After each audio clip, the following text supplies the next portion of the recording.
Thank you all. A lot of the talks that you've seen yesterday and today are very concrete, and we're going to fly straight into the very abstract and the very incomplete. It's not just the bleeding edge in this case, it's things that haven't been built yet. It's very speculative. And I hope that we'll probably get through the presentation fairly quickly, and I hope to annoy the heck out of all of you with not only the content, but also the ridiculous puns and metaphors. I'm talking about entities and relationships in a document database. I work for MarkLogic, and of course that's a document database. One of the things we've been looking at and selling a lot lately is a use case where customers in enterprise want to bring together a lot of data together into one place, standardize it, and republish it in a format so that downstream systems can use a common data set. So the background for this is really greenfield development and brownfield development. So this is my first ridiculous metaphor. It's fortunately one that's in use in IT already. It's taken from architecture, of course, but on the one hand, greenfield development is where you can build a project and there are no dependencies whatsoever. It's a standalone application where you don't have to worry about legacy systems or legacy data models. And the one thing about greenfield development that we can definitively say is that it doesn't really exist. There is no greenfield development. This is a better picture to represent the typical building site for an IT project. You might have to demolish a few structures or build around them a little bit. Or in the case, if you happen to have a relational database in-house, it might look a little bit more like this, where you have to build something on top of a very convoluted and rusty infrastructure. And this is something that you're going to see in various types of IT architectures. It's a problem for systems architecture because whenever you bring a new project on, you're going to actually have to provision new servers and think about how the data is going to move around. It's something that solutions architects worry about because a business might have certain functionality stuck away in one corner of the business, and a new project might have to deal with the transfer of authority from one system to another. And it's also a problem for data architecture because data in the first state is always squirreled away in some place, and another business unit wants access to the data, but they don't know how to get it. And that's, of course, the classic silo situation. And I remember before I was an engineer at MarkLogic, I was a customer there, and every day I think I heard about silos and how we needed to tear them down and bring the data out so that we could see it and do things with it. So what do? Of course, you just drill a pipe into that silo and start pumping the data out. And this is something that has become very common. When big data was a key word we heard a lot, the idea would be that we would just pull whatever we can out of that silo and dump it into a lake, a data lake.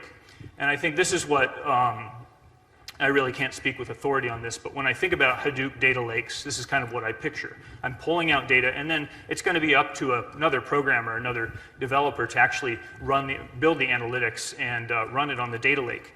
But the problem of rationalizing the schemas from those original databases is not really part of what the data lake is all about. So usually it's not a clear water you're looking through. A data lake looks a little bit more like this.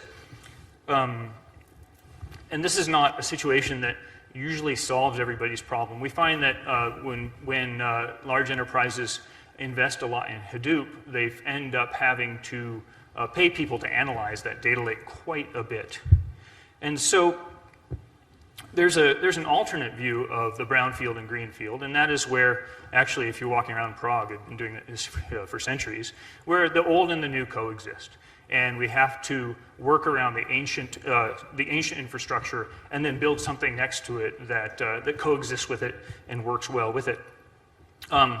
So I'm going to take this now with the metaphor of the ground that we build things in, the dirt. And on top of that dirt, we're going to plant some seeds. And you'll see in a little bit what I mean by seeds are very small entity relationship models that don't have to be complete. They just have to be a first start. And we're going to use those models to actually start data integration and common data models for the enterprise. And then what I like about trees is that, and here's where the metaphors start getting kind of bad, XML trees are a fantastic way to actually persist and store this information. And then once you have your pipelines and your iteration over your seeds, then it all bears fruit, and you can actually get a lot of value out of this approach. So let's turn to the first thing. What is the story of enterprise integration that I'm starting from? In the beginning, there was just one database and one ERP system. And there weren't a lot of other computers in the enterprise. So that was all that we really had to deal with. This is the mythical greenfield that you may have heard of. I don't know if it ever really happened. None of us are old enough to remember just one database. But then the website came along. Maybe some of us are. I am. The website came along. And this is a separate initiative, separate business unit. And whenever data had to move back and forth between the ERP and the website, if at all, they were out-of-band processes that were built ad hoc to satisfy that situation.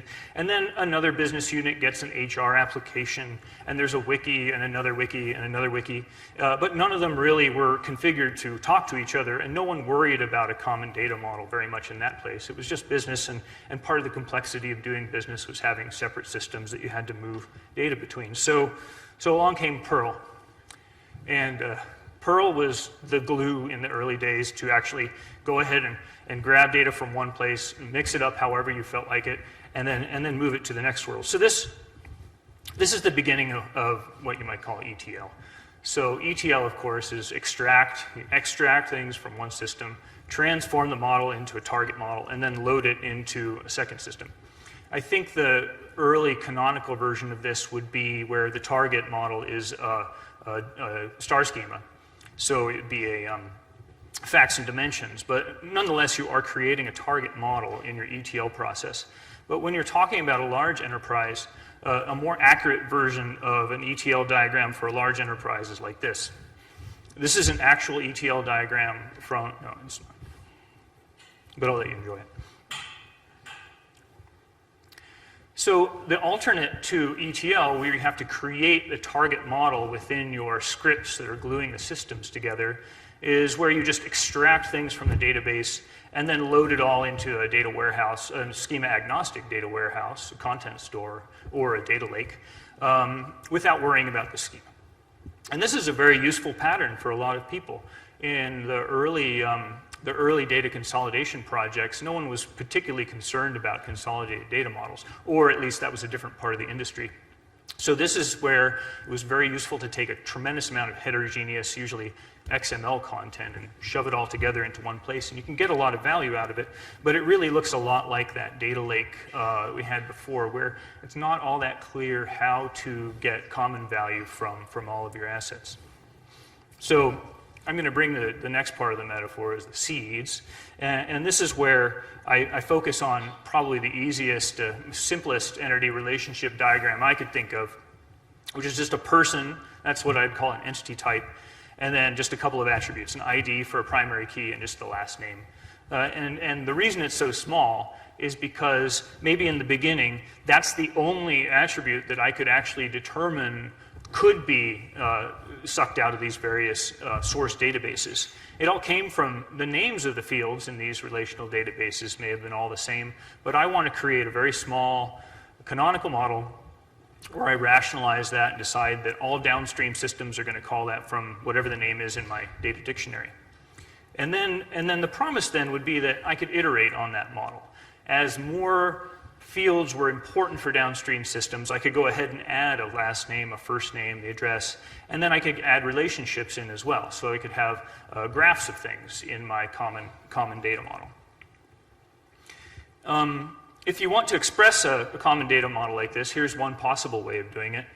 This is actually somewhat similar to the Swagger API and JSON schema. And the only difference being I like data types, so I'm using XSD data types here instead of JSON's excuse for data types. And then I can declare various things about my model, and this is an abstraction. There's no assurance that there's any persistence for this model, and it's just things about the data that I want to talk about. In this case, a whole bunch of properties of a person. and that one of those properties happens to be a primary key. The reference at the bottom, the friend of reference, this is how JSON schema indicates that the target of the friend of property is itself a person object, and so it can self-referential here. We can also use URIs to do references to other data types. I'd like you to remember that, though, because I'll come back to the fact that this talk ostensibly had a little bit of RDF in it, and my assertion is that if you can put together a JSON schema like this and do some of the things with features that are not yet fully baked, there's a way to surface whatever kind of more sophisticated RDF model from this exact payload if you feel like it. So just file that away. But what I can do, even from that JSON schema, is I can do code generation. And from code generation, the idea is that I want to create function stubs that will take the source data model, which was exported in a naive way just to try to get some kind of XML out of it, maybe one document per row. And I'm constructing maps. So here are 3 functions that, so someone has received this as a stub and then filled in comments with saying, well, my last name from one system is going to come from the contact last name. From another system, it'll come from L name and last name. And I know that there are you can go down very complex routes of how to actually derive these values. And this is a very naive and simple way to do it. But that's one of the hand-wavy things I'm going to do today. There will be many more hand-wavy things. So with this semi-automated code generation, what I can get from that abstract model is a method of persisting data and creating in-memory structures. I can generate indexing configuration from an extension of that declarative model. I can create a search grammar, and usually these are going to be out of the box functional. Not functional, they will work out of the box. I can also generate, along with the persistence model, an XSD schema for it. I'm getting ahead of myself a little bit. The last thing will be extraction templates. I'll bring that up again. So what is the persistence method, though? Well, if I'm using an XML database, my persistence model is going to be with trees, XML trees. And so the next strained metaphor I'll talk about a little bit is the story of schema-agnostic persistence. When I bring these source documents in, one document per row, and put it through the customized generated code for transforming it, I'm not just going to take the output of that transform, I'm going to actually take the source of the data and the output of the transform, wrap it all up into a bigger XML document, and store the whole thing together. And we've been doing this a long time in the field at MarkLogic. Probably you all have done this as well. It's a very good way to only extract those values which I care about and put it in a special place in the document, and yet preserve everything else intact. So what it looks like from an XML perspective is like this. I've got the wrapper element of envelope, the canonical representation of my entity, which is the person element in this case, and then I've got a place in the tree to store all the source documents as well. So here's one example of how to turn a simple map structure into a tree. In this case, you can see that the relationship is simply a primary key of another object. That's not my only option. Since these are trees and they are not really bound to the original entity abstract model in any way, I could choose to customize my intake transform to just go ahead and inline my relationships as well.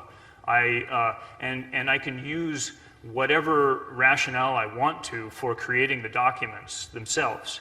The point is that my abstract model and my document model are each there for their own purpose, and I don't need to necessarily be bound by the fact that I have one object nested inside one another, because I'm not always going to be accessing this as a tree.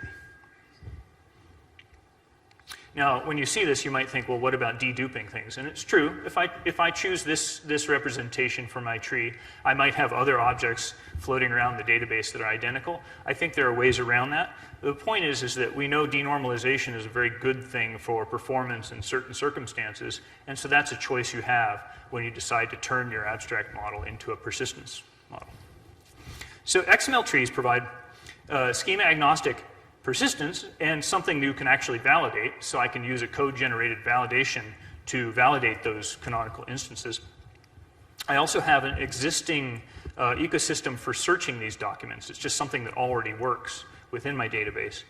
And it also provides a way to take arbitrary mixed content and go ahead and keep it alongside my common model that I've created. And finally, it's a good foundation for very easy and generated extraction templates. And once again, I say, what's an extraction template? That's kind of the new bit of this all that we're going to propose, the fruits of our labor. So in this case, once again, I might have my envelope pattern and my abstract model. What's missing from here is the fact that I really am only still dealing with tree structures. I don't have further capabilities from that. However, that does give me something. I can do search across the original document without having worried about investing anything in the common model. So I can do word searches on the entire thing. I also have model-driven indexing because each of the properties of the persisted canonical instance are predictable, and I can tell where each of those elements are just by nature of the method I use to persist them. And then I can use a model-driven search grammar too. I can generate a search grammar, say first name Bart in this case, without having to worry about where that value came from in each of the original documents. So this is the gold at the end of the rainbow that we have here. But there's a little bit more, and that's the extraction templates that I brought up before. The approach that we're taking right now with indexing documents is to provide a template where you have a whole bunch of XPath expressions in that template. I'm not going into the syntax of the templates right now, but the idea is that these XPath expressions are going to populate columns in a row. And so if I have a template which encodes this information, whenever I ingest one of my canonical instances, I'm going to have this virtual row which has a whole bunch of columns. The table name is person, and I'll have an ID column, which is the primary key. I'll have a first name, last name, full name column, and then a friend of column as well, which has a primary key in it.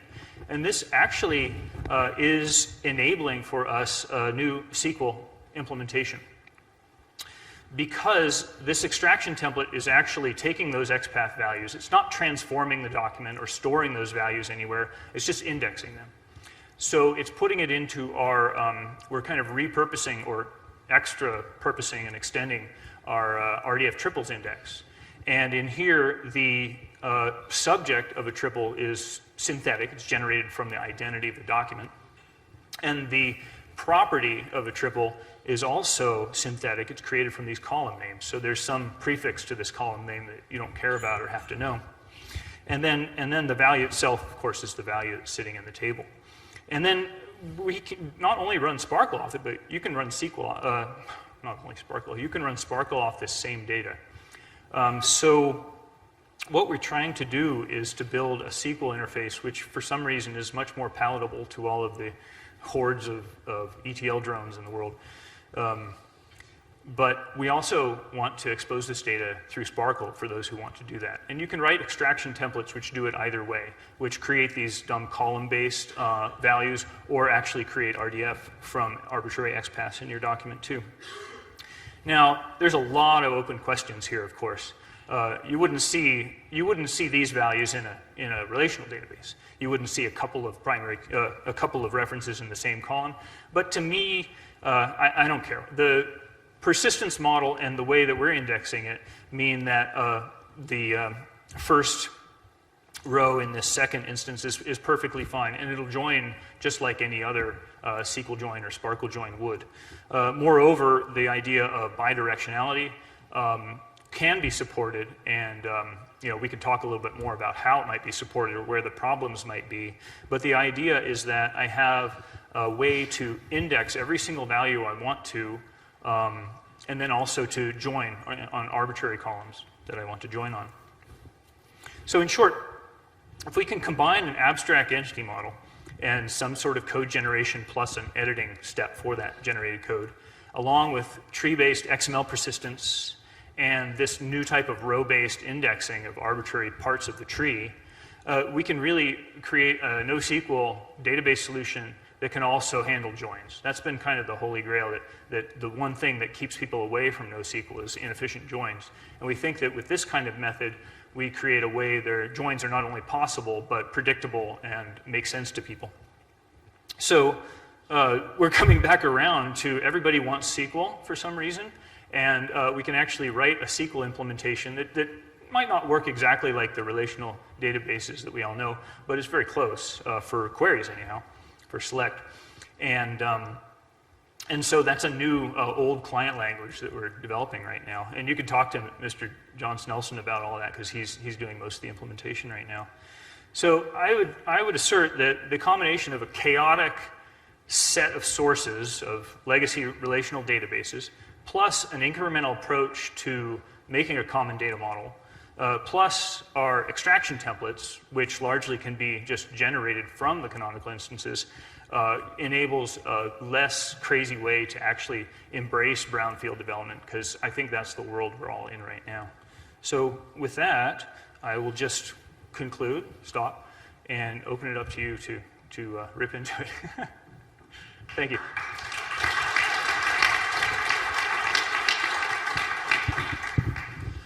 Very interesting. Any questions? Were you awake?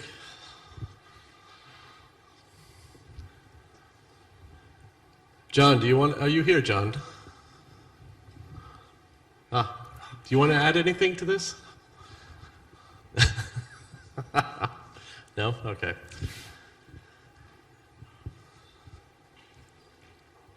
Going once, going twice. All right. Thank you very much. Thank you. Right, we're going to have a coffee break. Be back here in half an hour, and then we'll listen to Roman and George and close down the conference. Thank you.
minutes. Oh, yeah. Hello, test.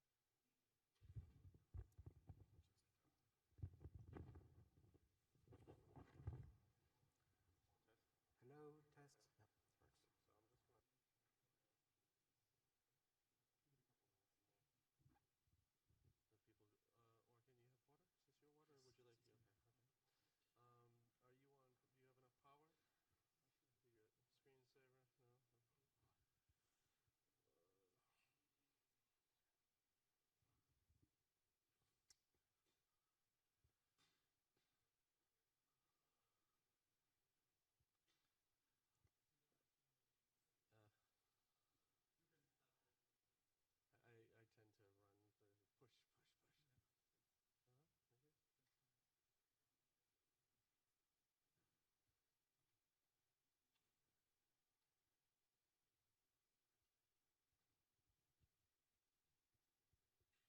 Thank you. All right, thank you very much for coming back after the coffee break. We restart with Roman Deltor again from DAISY, giving us an update on EPUB 3.1. Thank you. Thank you, Jim. So, yes, I'm going to talk about, give a brief overview of EPUB 3.1, which is the next major revision of the EPUB standard. So I'm not going to talk about superhero today. Who's familiar with EPUB in this room? Okay, some of you. So what is EPUB? It's basically a distribution, an interchange format standard for digital publications and documents, and it's developed by the IDPF, International Digital Publishers Forum. It's a non-profit organization, consortium, a bit like W3C. And basically, it's EPUB is a way to provide structured and semantically enhanced web content, be it HTML, CSS, SVG, packaged in a single file for easy delivery. A way to see it is a static website in a zip. A bit of history about EPUB. It started back in 1999 by the OEBPS specification as the OEBPS specification for open ebook publication structure. Then there were 2 more revisions to this specification. And then in 2005, the Open eBook Publishers Forum became the IDPF, changed its name. And the OEBPS was targeted as interchange of documents. And they started to work on a format that could also be used for delivery. And they changed its name. It became EPUB. And EPUB version 2.0, because it was the second version of this set of standards, became a specification, a recommendation in 2007. In 2010, there was another minor revision to EPUB, which also included fixed layout documents. It's basically EPUBs that cannot reflow, that cannot fit, that cannot adapt to the device's size. In 2011, EPUB 3 became a recommendation, and with this version, it introduced various things like the ability to use HTML5 in the EPUB, so you have much more semantics. You can use rich media in it. It also focused a lot more on accessibility, on support for internationalization, global languages. It introduced the media overlay specification, which I demoed quickly the other day, which provides a mean to provide synchronized text and audio in the same publication. So it was a major change, and again, a bit more aligned with the web, because EPUB 3 was more and more using web technologies under the hood. In 2014, EPUB 3.01, a minor revision to the EPUB 3 spec, basically spec cleaning. And now, last year, the mid of last year, work has started on EPUB 3.1, which is the next major revision of EPUB 3.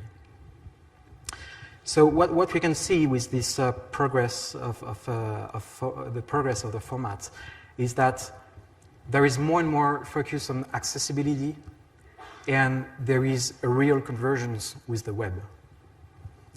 So in the future, what we could see possibly is W3C portable web publications becoming a replacement for EPUB. Portable web publication is a concept. It basically started as a white paper created by the Digital Publishing Interest Group at W3C. It's an interest group that where both the IDPF and W3C collaborates together to work on the future of digital publications based on web technologies.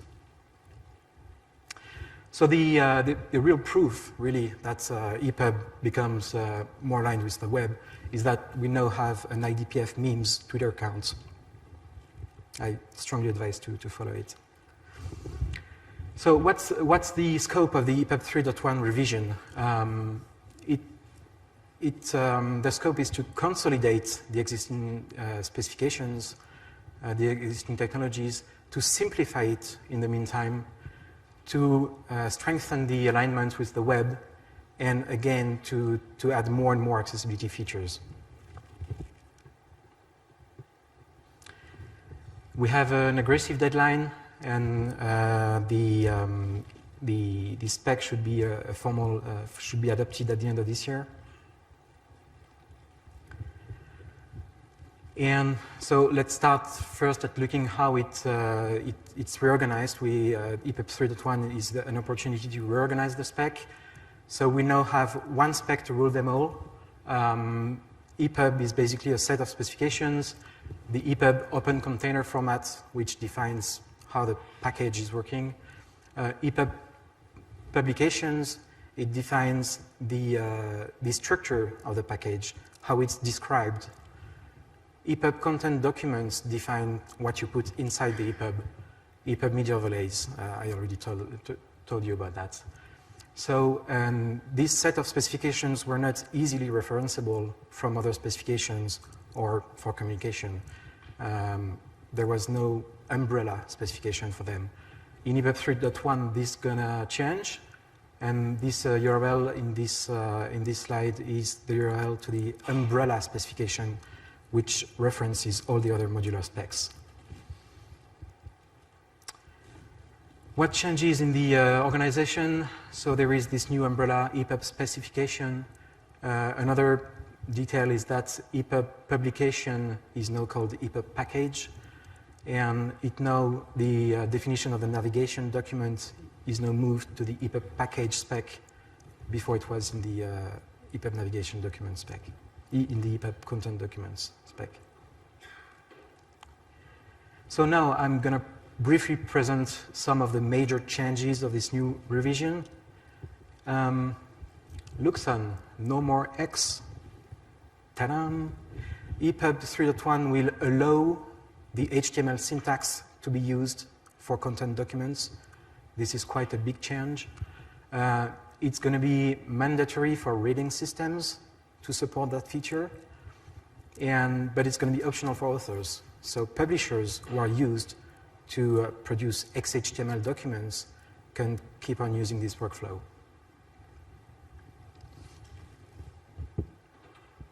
One of the outcome of the Digital Publishing Interest Group is that they provide the extended the area specification. Area is accessible, rich internet applications, and they extended the EPUB, the area role attribute. It's an attribute to semantically enrich HTML contents, HTML structures. So they came up with a new vocabulary of roles dedicated to digital publishing, and EPUB 3.1 adopts this new area role attribute with this new vocabulary. Because EPUB 3.1 in the HTML syntax cannot use namespace attributes, it's a constraint of the HTML syntax, ARIA role becomes the recommended way to provide semantical annotations in EPUB. It's the only option in HTML, and of course, for XHTML documents, you can still use EPUB type attributes combined with the ARIA role attributes. What's new as well is that EPUB is having a new BFF. What's a BFF? It's a browser-friendly format. So EPUB basically is not directly readable by a web browser. It's a zip, right? So,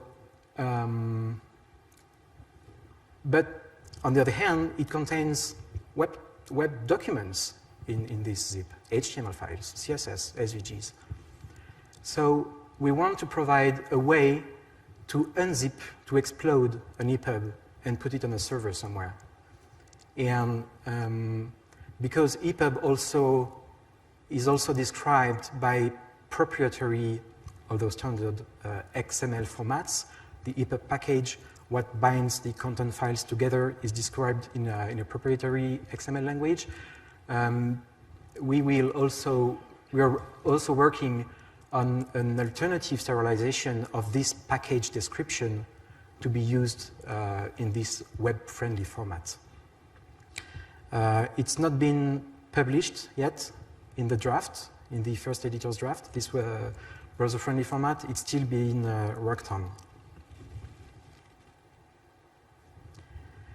Metadata, changes about the metadata. In EPUB 3, metadata, you could add a lot of metadata in the package document, the file that describes what's in the package. And you also had a refines attribute that said that some metadata was refining another metadata or was refining a specific content document. So it created a very complex graph of metadata, and it caused a lot of trouble for publishers, authoring tool vendors. In EPUB 3.1, we're trying to vastly simplify this metadata system. So all the metadata that is required, well, that is recommended to use in this package document is just a DC identifier, DC title, language information, type information that says whether an EPUB is a dictionary, is an index, is educational material, DC creator, DC publisher, and for if you want more metadata, you can link to external records using a link element, and so you can provide an entire set of additional metadata in a standalone file that you can provide either in the package of the EPUB or online on your servers. And another thing that can be noted is that this external metadata has higher priority than the built-in metadata.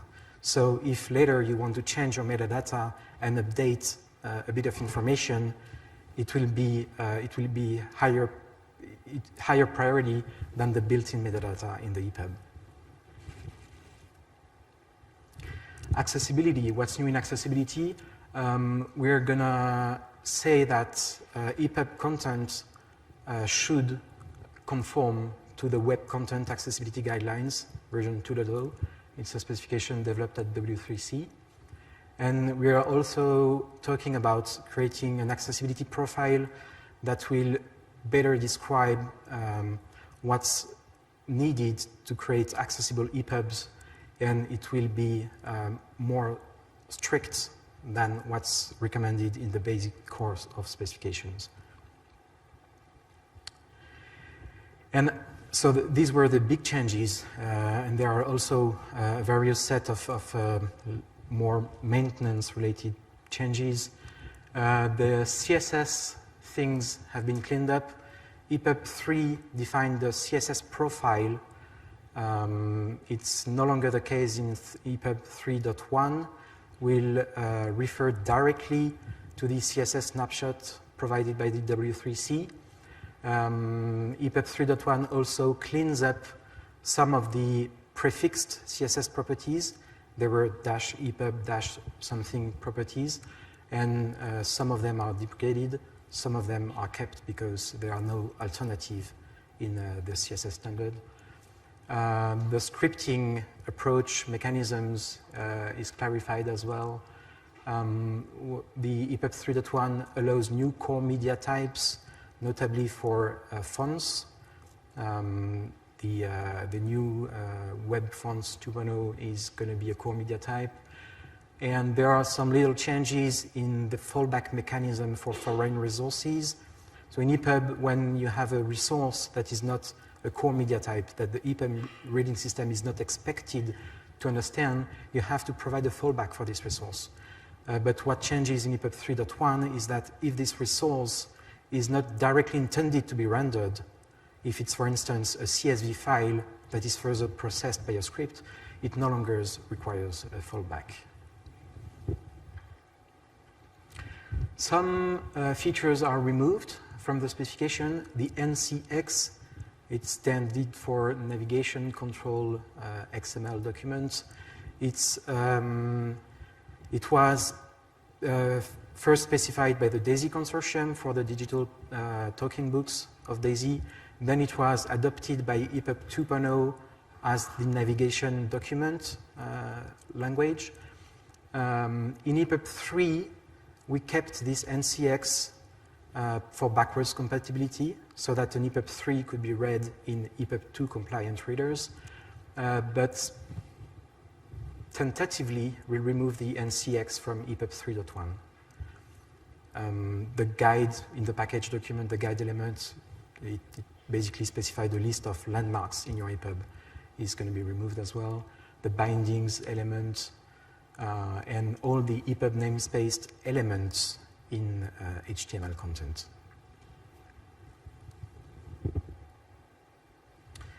So, EPUB needs you. Know that we have a first draft. What can you do? Well, please review it.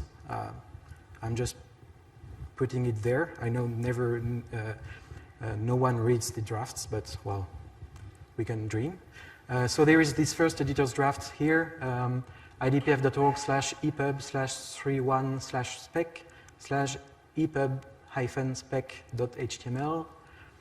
And there is also an overview document linked from this specification and EPUB 3.1 changes document that better summarizes a bit more exhaustively all the changes from EPUB 3. How to provide feedback once you read this draft. You can file issues in our GitHub repository. You can send emails to the EPUB working group mailing list. It's a Google Groups which is open to anyone, and there are public archives. And you can ask the chairs, Marcus Jöling and Zvia Zigman. Also want to note that there will be an EPUB summit in Bordeaux, in France, in April 7 and 8 this year. It's an event organized both by the IDPF, the Redium Foundation, who develops the redium.org base for EPUB reading system, and the EDR Lab, which is a European digital reading lab. It's basically a branch of Redium in Europe, and it's based in Paris. So if you want to learn more about EPUB 3.1, what's the future of digital publishing at IDPF W3C, you can join this summit, and here is the link to register. So thank you. I guess we have time for questions, if you have any.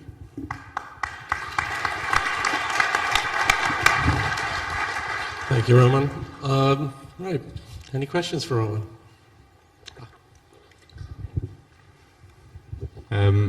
You didn't mention the hybrid format nor the relationship of the 3.1 with the fixed layout. Is there any update related to? Well, yeah, fixed layout is included in EPUB 3, and it's still included in EPUB 3.1. So there are no major changes in the fixed layout documents. So all the changes I mentioned here also apply implicitly to fixed layouts. You will be able to specify fixed layouts in HTML and these kind of things. As for the hybrid layout documents, it's a separate spec and it's not part of the core spec and it's not used. It's more of a note than a specification.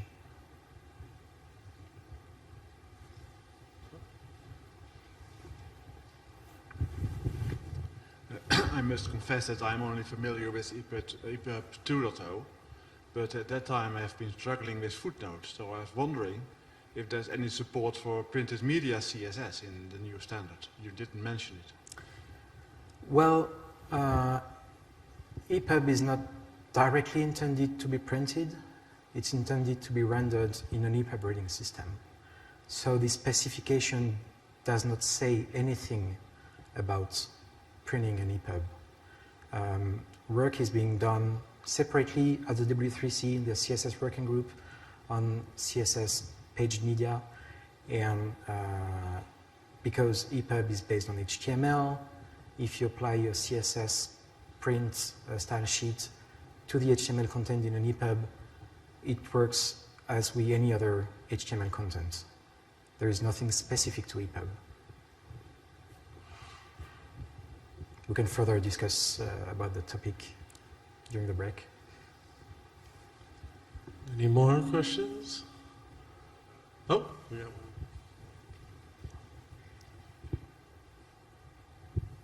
one. I'm Michael Müller-Hillebrand from Docufy. I will be challenged with creating the first EPUB output from our content management system. And my question is, how do you, can you say something regarding the adoption of EPUB 3.0 on the reader side? Like, are you kind of satisfied with how far this went or not? Well, personally, I don't mind a lot. But no, I mean, I don't know if there is an official answer for the satisfaction of IDPF. That's what I wanted to say. But in terms of adoption, it started slowly because there was this chicken and egg situation when reading system developers didn't want to provide compliance with the EPUB 3 spec until there were actual content using these formats. And on the other hand, publishers didn't want to produce EPUB 3 until there were reading systems available. So it started quite slowly, but in the past few years, it increased a lot. And many major publishers now produce EPUB 3. For instance, Hachette, the group, produces EPUB 3. And there are a lot of EPUB 3 compliant reading systems. So it's totally feasible to read EPUB 3 in any platform. For simple literature, it's also possible to create EPUB 3 that is backwards compatible with EPUB 2 reading system. So yeah, I would say that generally people involved in the EPUB 3 world are satisfied with the adoption. Yeah. Adoption of EPUB 3.1 will be another challenge though. All right. Oh.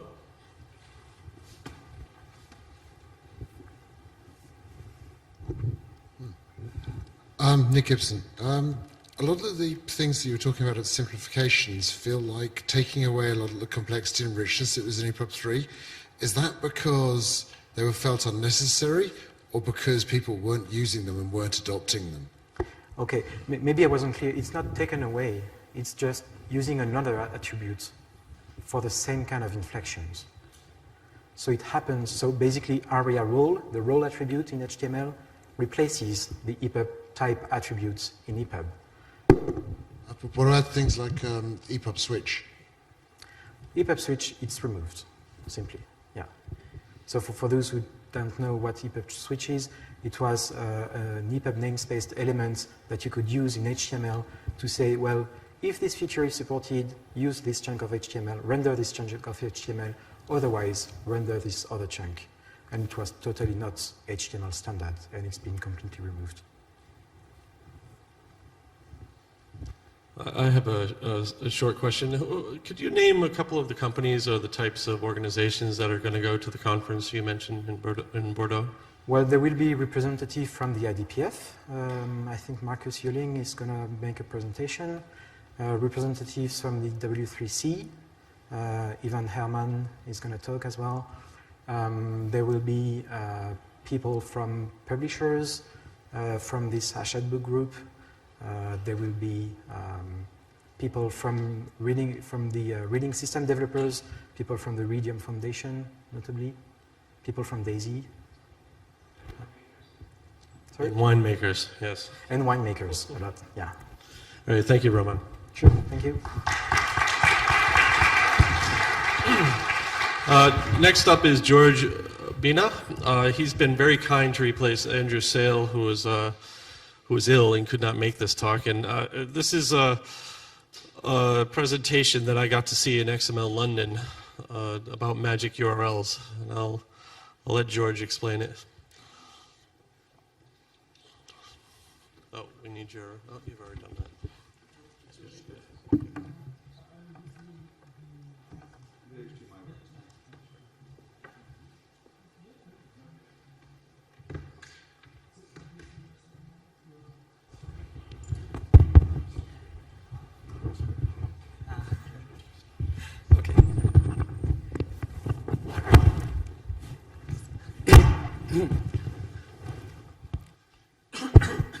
Oh, you need some. Oh, we got some. Yeah. There you go.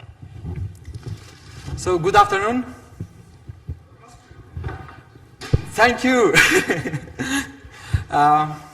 So it's the last session before the closing keynote, and I hope to wake you up if you're kind of sleepy.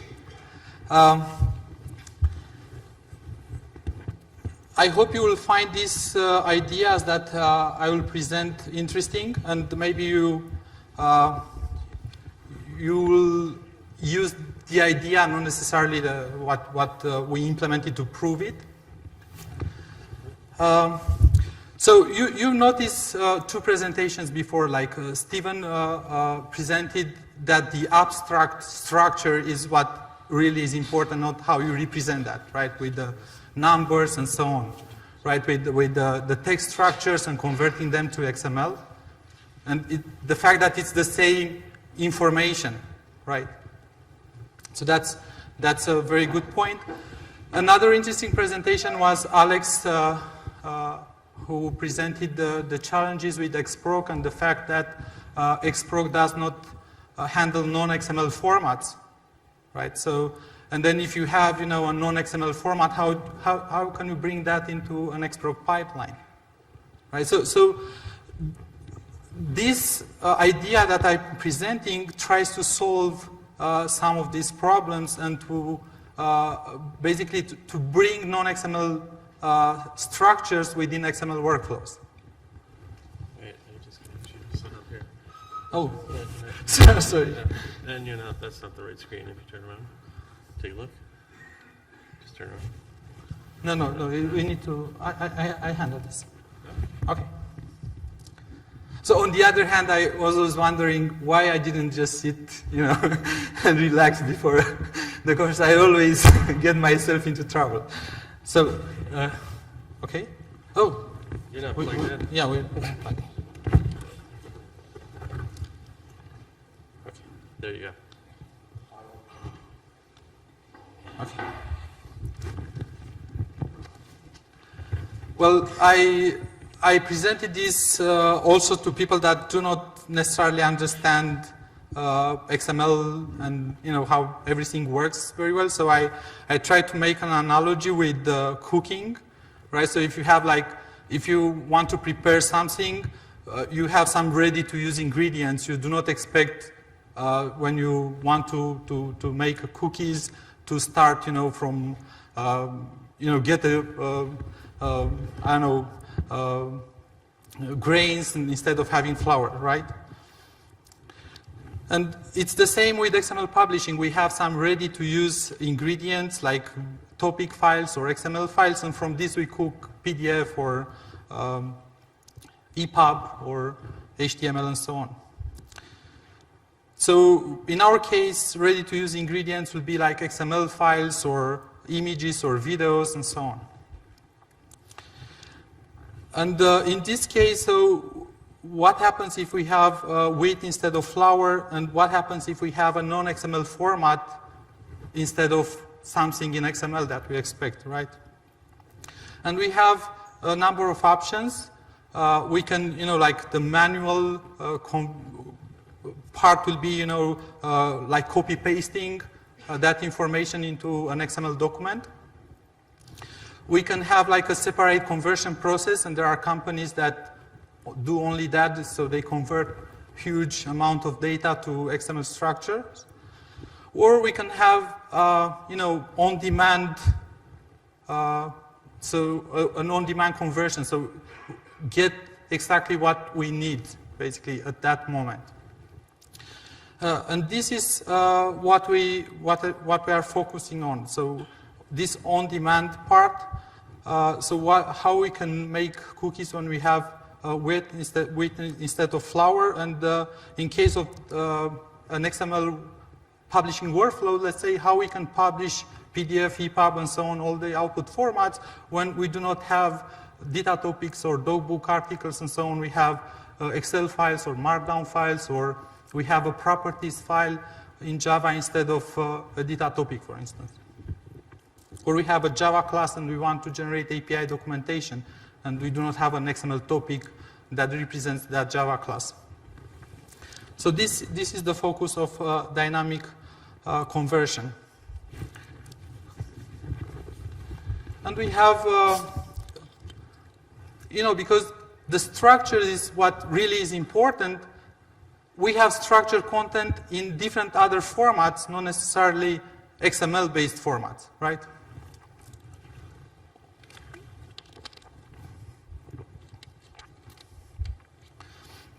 And those formats cannot really move to data. So, for instance, if you have an Excel file, you may have different formulas. So you have computed fields. So you cannot just move them to data or to dogbook and so on.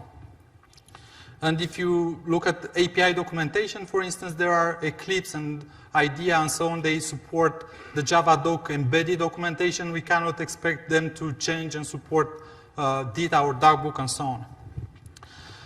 So the idea was to use URLs to provide a dynamic conversion of the content from different formats to XML. And for example, if we have an Excel file, we can have a URL that will point to that Excel file. We used also catalog. We can use a catalog to have, like a reference to that Excel file that will not be necessarily, will be portable. So if we move the catalog and the Excel file, the same identifier will point to that Excel file. I guess you are all familiar with XML catalogs, right? And now if we want to see this as a data topic, imagine that we have a web service that says, convert Excel to data, and then we pass that identifier to that web service, and that does the conversion, right? So then we have a URL that performs the conversion. But this does the conversion server-side. And if the file is not accessible to a server, then that will not work. So the idea that we proposed was to have a client-side conversion, which can be encoded in a different protocol for the URL that we use to access that resource. So let's say, URL file samples.excel is the URL that points to the Excel file. If we say Excel to data column / and then the URI that points to the Excel file, then we can get a data topic. Because that protocol, Excel to data, can embed the conversion from Excel to data. Are you with me? Anyone has any questions so far? Michael? No? So I call these magic URLs because, right, they perform the conversion to different formats. And as a user, you don't need to be concerned with how that's done, basically. You just say Excel to data and point to an Excel file and you get a data topic.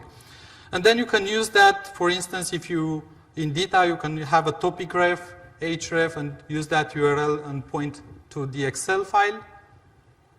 But you'll read a data topic when you read that URL. Like if you used HTTP something something, you know, and convert data, Excel to data, and pass the URL, right? That web service will return a data topic. In the same way, this local URL will return a data topic.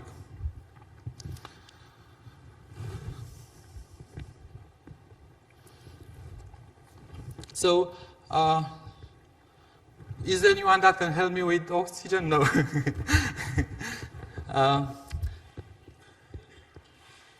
So we have, for instance, here a topic ref, and if we open this file, we'll get, you know, the URN files samples Excel.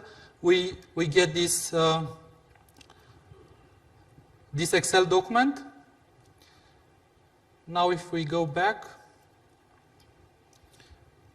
so we just put Excel to data in front of the URL, and if we open this, we get a table. And if we go to the source, it's a data topic, right? And now if we change the Excel file, for instance, here's a computed value, it's sum from D2 to D5. So if we put here, and it's 16 now, if we put here 10, for instance, and save, now you see it's 25 here, the total. If we look at the topic, now this has 25 for the last column, right? Because there is no, you see basically the same file, that's how the topic is stored. It's an Excel file. When you read that topic through this Excel to data URL, you get a data topic. The conversion is performed by the protocol, right? Excel to data does the conversion in a similar way with the web service that will do the conversion from your server side.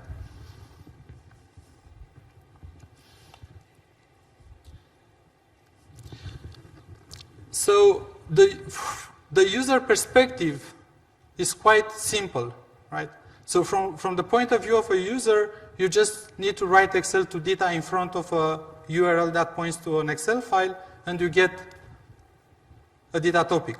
So now if we come back to XProg, right, if I want to process in my XProg pipeline Excel files, I can just access them by putting Excel to data in front of the URL that actually points to the Excel file, and then I have data topics, right? Or I can say Excel to dogbook or Excel to my XML format and so on.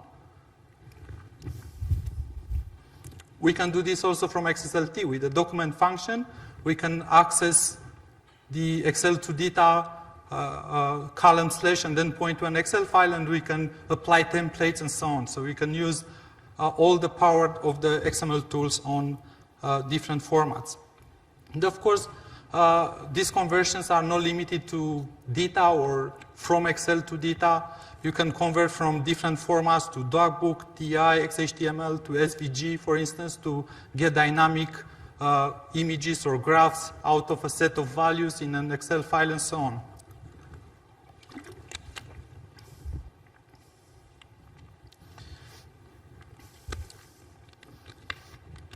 So basically this allows to reuse XML publishing workflows, but on different inputs or on different formats, right? And it's interesting that if you generate IDs when you convert to data, you are not required to reuse an entire, or notebook, right? If you generate IDs on that notebook file, then you can include only a part of that file. Or in data, you can make a content reference and reuse only a small piece of that file. For instance, an example is if you have properties files, for instance, with the UI,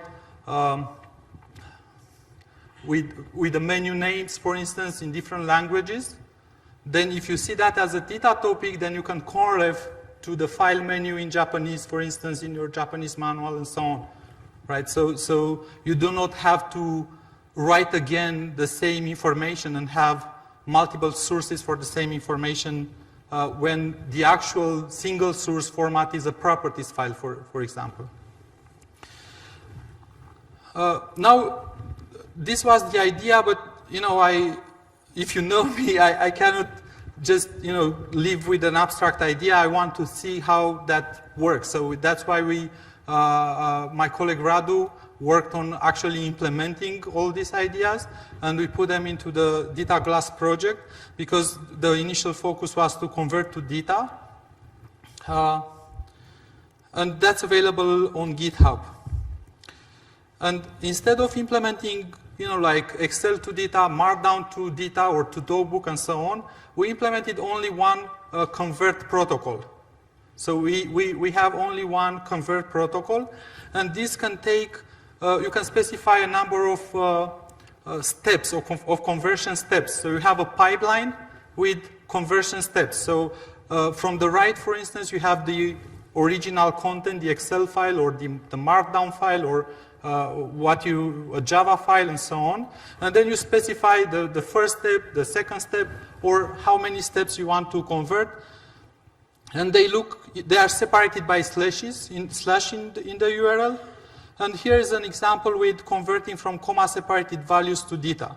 So for instance, the first step is to wrap the text into an XML element, and then we can use an XSLT style sheet using analyze string and so on to get a data topic containing a table with comma-separated values. You can read from a URL, but you can also write to a URL. So if you write to a URL, we expect to read the file, read the comma-separated values, for instance, as a data topic. Then you can make changes, and then when you write, you can save that back as comma-separated values. Right? So in the URL, in the convert URL specification, we can also specify the reverse pipeline. In this case, we specify this ART processor, reverse processor, that specifies a style sheet that will say data to comma-separated value XSL, right? So when we save the file, this style sheet will be applied on the data document, and the result should be a comma-separated values which is saved on the target comma-separated values file. And in this way, basically using this URL, you can have a round-tripping from comma-separated values to data. And in general, you can set up these conversions. If the formats allow you to have a round trip, then you can set up a URL that allows you to edit or interact with the format as if it would be a different format.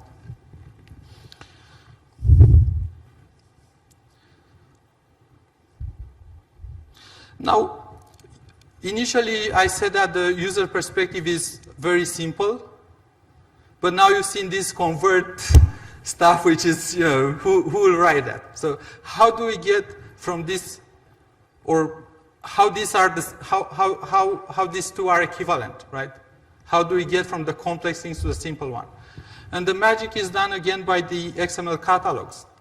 Because we can say anything that starts with Excel to data slash should be replaced with the convert specification that describes what processing should be applied on the target to get the format that we are interested in.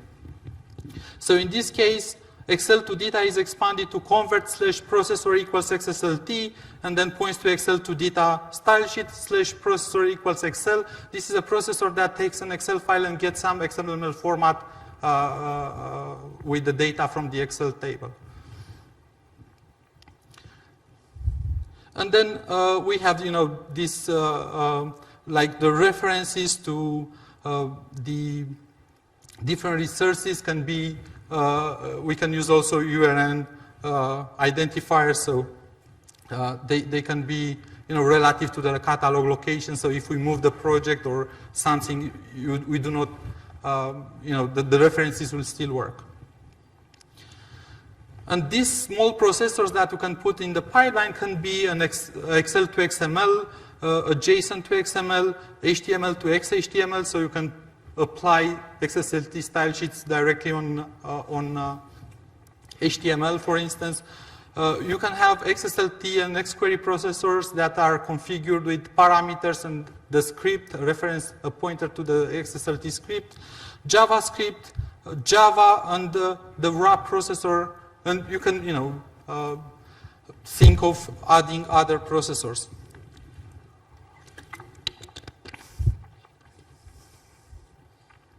Now again, we provide an implementation to, it's more like for me to see that these things actually work, but anyone can have a similar implementation. For the Java platform, URLs are pluggable. So you can just register your own protocol and provide a Java class that handles that type of URL, right? And then you can just use that URL, and you have this kind of dynamic conversions, and then you can use them in any XML workflow that uses URLs. And then we have, I have a number of examples. I don't know what time is it, so plenty of time? 50 minutes? Just kidding. So Alex, do you find this useful for related to your XProc, or you're sleeping? No. So for instance, if you want to process Excel files with XProc, you can use such a URL, right, in an XProc, for instance, as the input for an XSLT step in XProc, and you get that XSLT content as XML, and you can use a style sheet to process that.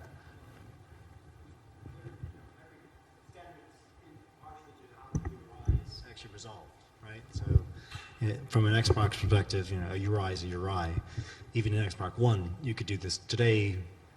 Right? Couldn't you do this today in XProc, Calabash, in Oxygen, right now? Mm-hmm. Right. Yep. Now, really begs the question of having two ways to do a pipeline and then mixing them, if that's a really good idea or not. I think that would cause user pain. But if somebody did that and you wanted to reuse it, that's good.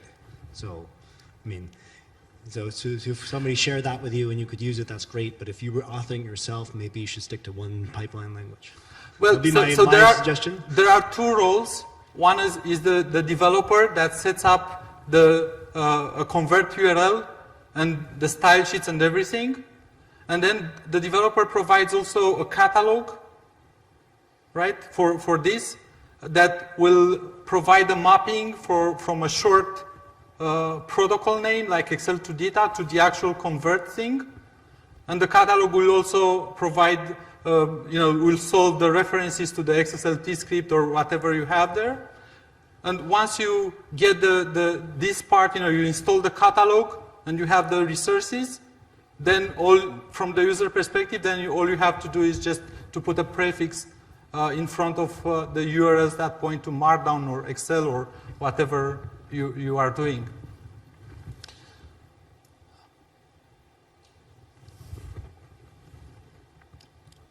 So let me show you just a couple of examples. So here we have a dynamic SVG graph, which is generated from Excel.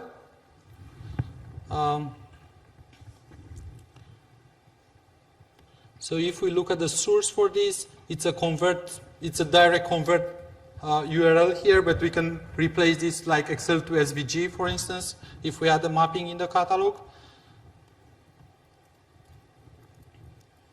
And let me open the Excel file.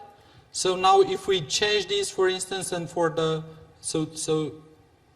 you can see the first bar here is quite small. So if we put 150 here, for instance, and save, then we should be able to, to get the respective value, right? So that's one example. Another interesting example is a Java class. So in this case, we have this class here. Let me open.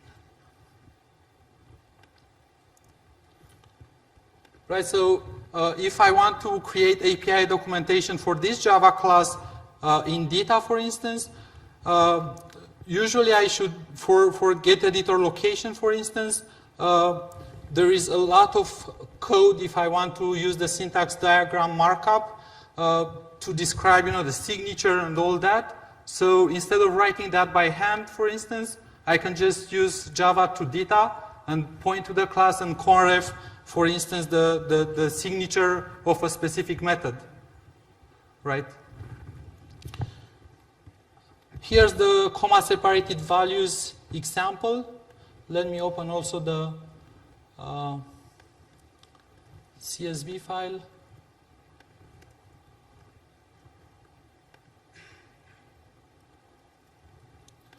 So here we have the source.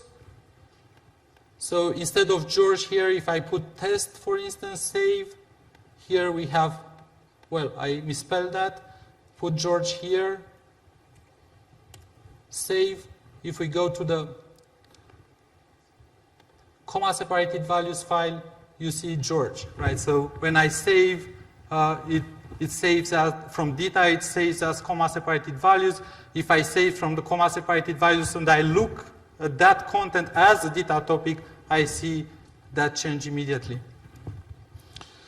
And here is another example where we point to a properties file, right, to a language list properties, and then we can get the data content with entries for each key from that properties file, right? So in case you use that in, and you already have that information, that's, if we talk about single sourcing, the single source is that properties, that's the main file, that's what we maintain, right? So why duplicating that as a data topic when we can just see that as a data topic, right? And when I showed this a couple of days ago on our users meetup, Peter also had some idea of, he had already a conversion from Word to data, and he managed to get this working with these URLs. So maybe you can introduce yourself and also show us what you did.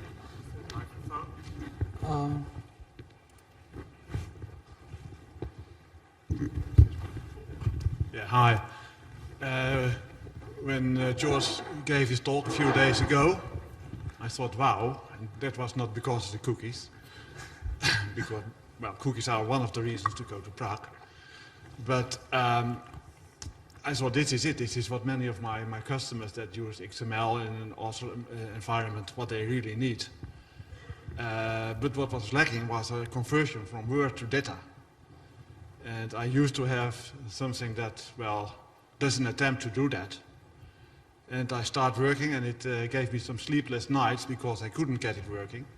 But just during this lunch, I got it working. And it's very nice to present it to you and hope that it's still working. So what you see here is a Word document. It has some very ordinary features. It has headings, paragraphs with text styles, source text, underline, bold, italic. You can see it for yourself. It contains lists with bullets. It contains numbered lists. And it also contains a table with pens. I'm very proud of that I call that working. So then I had to convert it by George's nice idea to data. And this is what happens. If you have a look at this, you can't read it, so I'll try to make it bigger. Is this readable, or should it be bigger? Okay, I'll make it bigger.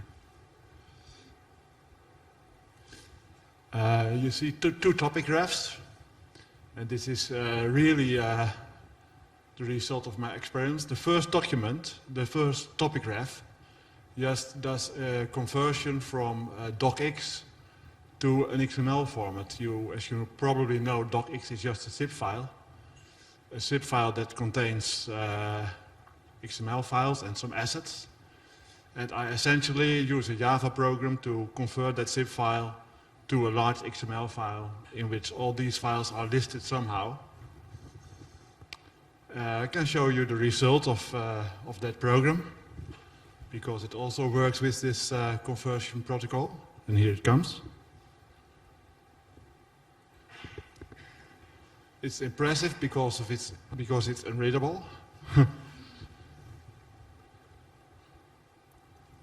But if you look well enough, you see the root element unzip files, and then you see somewhere unzip.colon file, and well, this is repeated for every file in the docx file. So this is the input for an XSLT conversion that converts this file into data. Yes, I guess for debugging purposes, you can write convert URLs, basically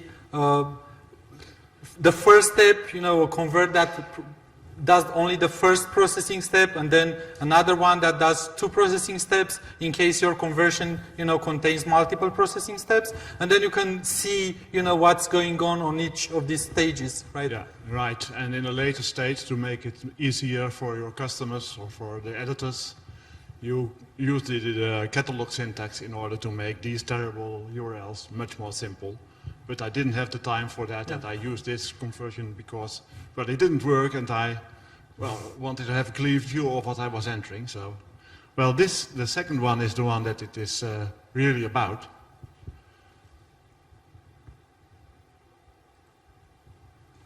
And here it is. This is the Word file converted to data with all features and the table, a footnote, and so on. And now the proof of the pudding, if you modify it, and I'm not good in typing and speaking at the same time, but I try. I save it, go to Oxid again, and there it is. So, well, it made me very happy, but I haven't say anything more, just that I'm happy. Thank you, George. Thank you.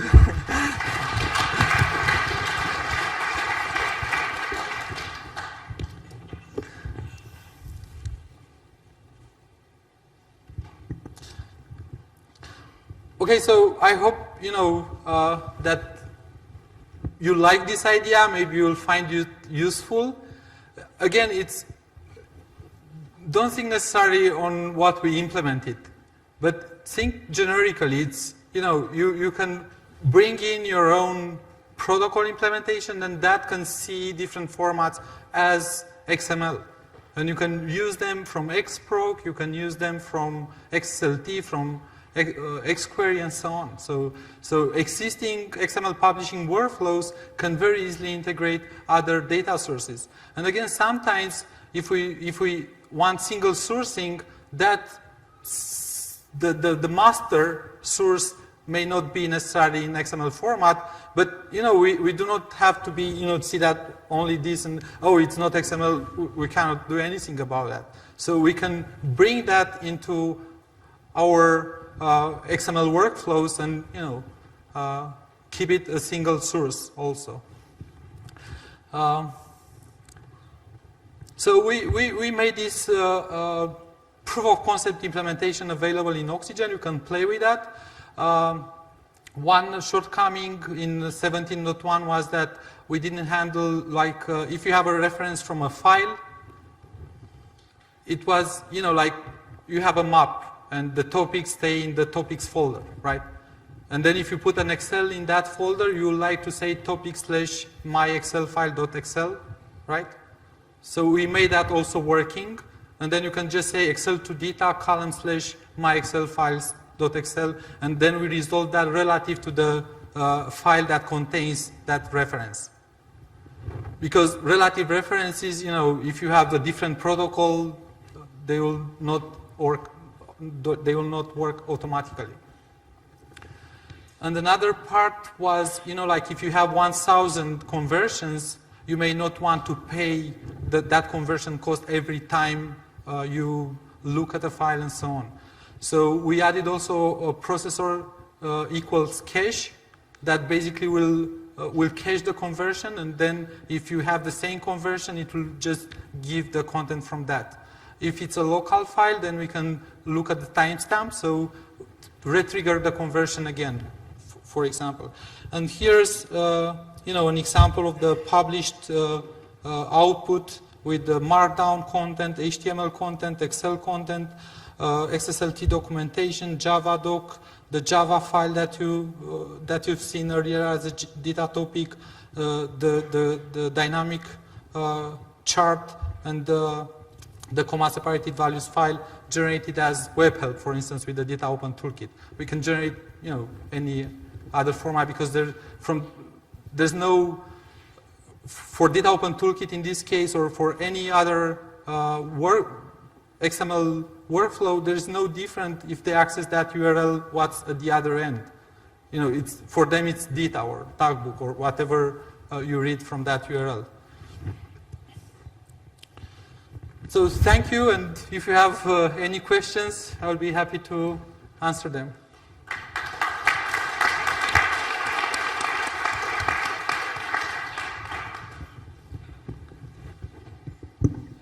Questions? Tired? Yes, Alex.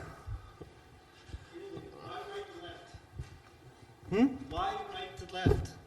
Why right to left? Why not left to right? Sorry? Your eyes, they go right to left. Right to left to right. Isn't it harder to use? Is it harder to use if you've got it right to left than left to right? I mean, maybe that's a question for the other. You know, like, is it harder to use it in right to left form or left to right? I mean, this is a fundamental question. I'm curious. Sorry, Your eyes, they go right to left. What I did right to left? The steps go right to left. Oh! So why right to left rather than left to right? And I'm curious whether this is a usability question or not. And do people just not care? I don't know, this is how I was thinking. I don't know. For people the content is there, here's the, I don't know. I was just saying, but people who used it, is that harder? Or does it just not matter? Because it's a big long string and well, basically when you write the URL, right, then you have the conversion steps, and you know, at the end we have the final, the target. And it's important to be like this because usually if you will have, you know, like a relative reference, that will be, you know, it will make sense to be relative to the last part of the URL, right? Because otherwise, if you put the URL, the target, this is what to say. If you say convert and then target URL, and then have something like the parameters for a URL. right. Then that will not work if you try to get a relative reference, I guess. But anyway. Nope, sorry. Robin Lafontaine, Delta XML. Just wondering about those steps that you have, those conversion steps. Presumably, in order for the whole thing to work, each step has got to be lossless. In other words, keep all of the information, because you've got to go forwards and you've got to go backwards. Well, you are not required to have the reverse conversion. If you have only one-way conversion, you'll have an error when you try to write to that. So in case of a Java file, for instance, I do not have a save, right? But I cannot write here, it's read-only. Right, Okay, because yeah. even if I will change that and I will try to save it, the convert protocol will give an error that it cannot save, it's unsupported. It will give an IO exception, right? Yes, yes, I understand that. But to get what people might expect, in other words, that I can pull this information in and edit it and it goes back again, then it has got to be lossless, which is a bit of a challenge, I guess. But well, round tripping is interesting. Also for the comma separated values part, right? I can break the table structure maybe, and then I can get, you know, depends on what the style sheet will save then, right? Or we can also generate, as part of the conversion, a CSS that can hide some parts, so then we can generate more information in the topic, but hide it from the user, right? So then you have information when you apply the reverse conversion to get back to the target format, but the user does not see that in a visual editing mode, of course. So there are different ways to make that, but round tripping is, you know, it's great, but I do not expect that the main use case to be, you know, having round tripping, because it will be quite difficult. From Word, for instance, you get the data, and then to save back to the Word document. As I said, maybe if you allow the user to change only some parts of the document, and then you just go, you know, and change the text in those placeholders, maybe. yeah, fine, thank you. I mean, round tripping is always much harder. Yeah. But it's painful. But the main use case, I think, is to get non-XML data to be part of XML workflows rather than to just edit something as something else, not necessarily. Any other questions? I have a curious Yes. question. Can you go back to the URL, the magic URL? I think my eyes are, well, they're getting older, there's no doubt about that. How are you representing a URI in a URI here? Convert? Oh, Don't you want to use a param for that? to use what? A parameter, URL parameter? Where's your URI in that? All the way at the end? Here, the green one. It's the target file. Oh, the right. comma separated You're file. delimiting it by with the exclamation, I see. Yes. All right, I didn't It's see similar that. to the zip URLs It's- from Java. So in Java, you have a similar approach for accessing files within an archive. Well, in Java, you have a jar URL. And we implemented in a similar way a zip URL to access, you know, files within an EPUB or and so on. All right, thank you. I just missed that. Right, thank you. Thank you. And thank you, Peter.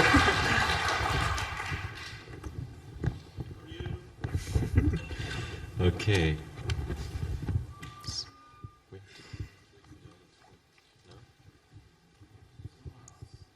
No one? No, on the other room. They should be back there. Okay. So do we have to come to make them come in the room? Just finish. Okay. Should be there because I asked them to finish earlier. So. No, they're going out. So do we Just the general conference. Okay. Or maybe check again to sponsors. I don't know. Yeah, yeah. Okay. So, okay. So we come to the end of this conference, of this edition at least. And thank you very much all to be there. I wanted to thanks again the sponsors that make this happen. So Oxygen, we started with them and with them. So thank you, George. Thank you.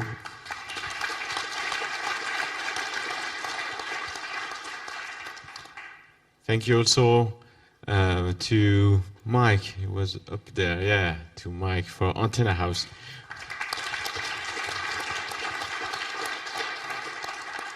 And thank you also to Eleter, which sponsors the student and the beer station. And where is Garrett? I don't see Garrett. Oh, he's there. Okay, just sleeping in the back. Great. So, and thank you also to our anonymous sponsor, who is hidden somewhere. Just there, just come into it. Thank you. And which come to light this year. Our also exist the older sponsor there, so you know this database, and and you must use it, you know, right? No, because this is a sponsor. And also, thank you to our, did I miss someone? No. Yeah, the guy in the top there. Overstory and Mercator IT, yes. Oh, where there? Oh, just here. Yeah. You have to go see those guys. Of course. And our new sister conference, DocEng. So just about the sister conference, there is XML London, which will happen in a few months now, in June. So they just send the request for paper, right? So, and it's closed on 7th of March. Is it correct? Okay. So hurry. Only 1 month to submit your paper. Remember, we didn't have a demo jam this year, but they have one. Okay? So you have to note that. And they have beer too in London. Yeah, they have beer too, but it's more expensive. But you know, it's London, right? Okay. And so our sister conference, XML London, Balisage, there is also information about Balisage. I have no idea what the timing of the paper is, but if you go on balisage.net, you will find all the information. And also XML Summer School. And this year there won't be an XML Amsterdam. It was last year, if I'm correct. There will be one in 2 years. So if you miss Amsterdam because there are something else than beer, I think, if I'm correct. Yeah. Then not this year. Okay, probably another year. So thank you again for being there, for being so supportive, and for being disappointed that there was no demo jam, and for being at the dinner, and for attending all this. We tried new stuff, so we need your feedback. Yeah, I think we will send out some surveys soon. So we need your feedback because we arranged few things, we changed the date, and we made few magic stuff and this kind of thing. So every feedback is welcome. We need to know if you want to come next year. Do you think they will go next year? I don't know. Maybe some people will not come. It will be demo jam. So write us. So we will arrange demo jam. Or So we change something anyway. Okay. So thank you very much, and see you next year.